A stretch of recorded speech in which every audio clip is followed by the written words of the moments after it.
And we're live. Okay. I mean, so, man, we are really moving topics. Like, if we start talking about weed, we're gonna have jumped from like sports to like college sports to college Welcome to the weed. show. Yeah. I guess we're gonna segue. I wanted to talk about sports betting a little bit. Like Okay, how yeah. much sports betting do you do, and if do you do it for fun, or is there ever sort of a system to it? So 99% of my sports betting is essentially, I got some buddies who like to bet sports, but what we do is we just flip for sides. So like, let's say the spread is like someone like Cowboys plus 3.5, like it was on Sunday. Then we flip for sides. If you get Texans, you get Texans minus 3.5. You get Cowboys, you get Cowboys plus 3.5. So there's no skill.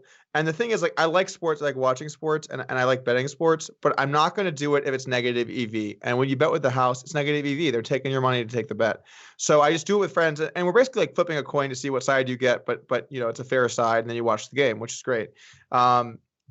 Betting for edge, you know, it's something that people can do, but the vast majority of people who are betting sports and think that they have an edge, they don't. They're just idiots. And they just like, oh, well, I really know football. Do you? Like, because the people that are beating it have formula set up to interpret data and output like based on all the factors of the game from like a data standpoint. Like what a should money be ball type thing.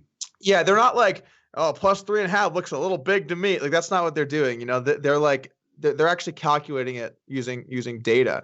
It's all nerds and math people. The guy who really knows football isn't beating sports betting. He's just not. It's the guy who really knows like quantitative analysis. Like that's the guy who's beating it. So I know some people that like will occasionally bet on certain sides. Like a lot of smart people had Khabib in this last fight against Conor McGregor. That's true. A lot of smart people did because they felt like there were too many people trying to bet Conor's side, and that Khabib should have been a little bit more like minus 250 or minus 300 or whatever. But he just has such an audience or fan base that it drove the line down. Kind of the same thing that happened when he fought against Mayweather, where the line towards the close was insane. He just started going massively towards McGregor in the last few hours before the lines closed because people just wanted to bet on McGregor, right? And it was moving the line towards McGregor. So, you know, there can be some spots. I tweeted a joke because I knew like a bunch of poker players. Everyone was all in on Mayweather against McGregor. People were betting irresponsibly huge amounts of their bankroll because everyone knew the only reason that Floyd is like a 3-1 favorite or 4-1 favorite is because people love McGregor. Like, this guy has never boxed anyone his entire life, and he's going up against like debatably but probably the best boxer of all time, and it's a 4-1 line. That doesn't make any sense at all. Like, it should be much bigger than that. And I tweeted during it, and I was like, if McGregor wins this fight, the high stakes poker community is about to become the mid stakes poker community. Everyone was all in. It was ridiculous. I came up with my own sports betting system this past weekend. I came to a realization on the day of the Conor fight that I'd been thinking about it all wrong my entire life, betting on every sport, because what I've always done is bet on the team or the person that I want to win. And I came to this realization that, holy shit, if he loses, I'm going to feel bad even if there's no money on the line. But if he wins, but if he wins, the money's not going to make me feel that much better. Like, I'm not going to go to an 8 on the happiness scale because he wins and then get up to a 9 because I won a few bucks. So what you're saying, you set up a consolation prize. I set up a consolation prize. I bet very, very heavily on Khabib. So on the fight night, I felt terrible, right? Because Conor had lost. But then the next day, I was paid my winnings. I felt a good How much bit did you better. win, if you don't mind me asking? I'll write how much. You don't have to say. No worries. I was just asking.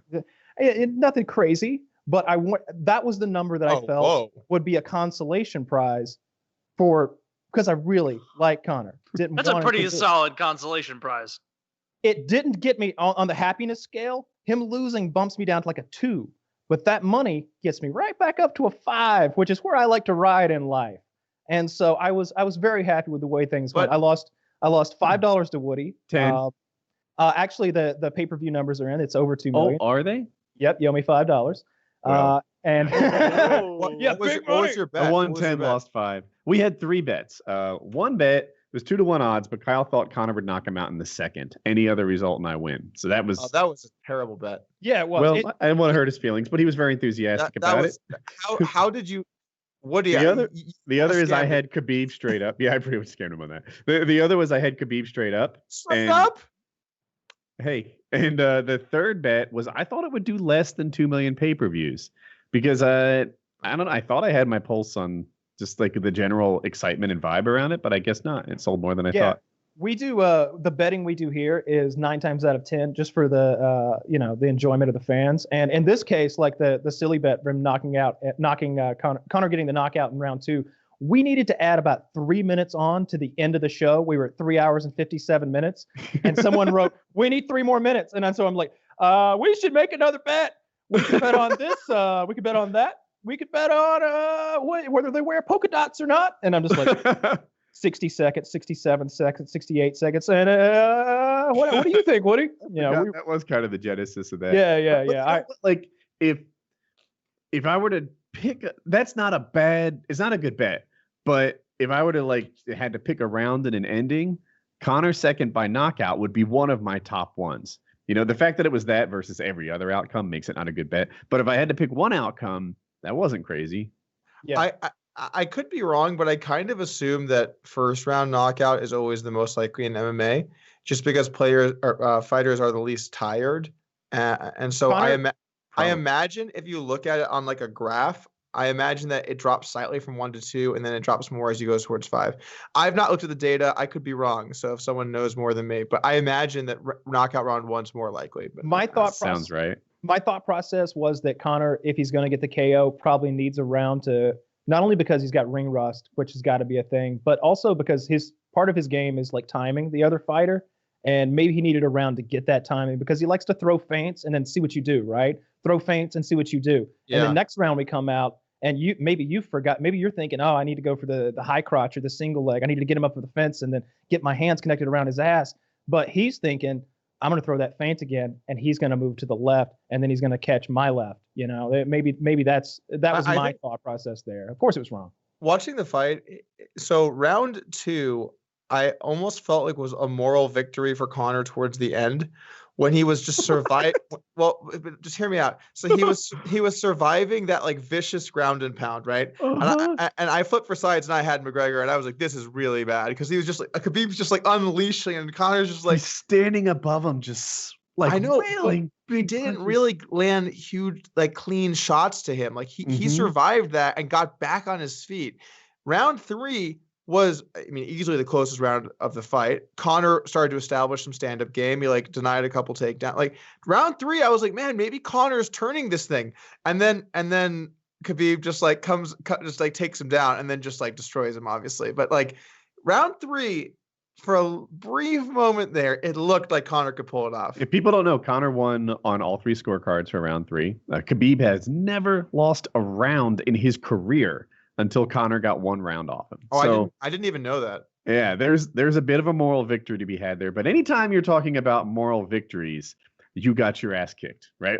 No one talks about moral victories after actual victories. Oh, this is something I wanted to ask about it because I don't know nearly as much about UFC as Woody and Kyle, but I was watching the post-fight debacle, that whole brawl that happened, and I saw everybody being like, this is totally Khabib's fault. This is his team jumping in.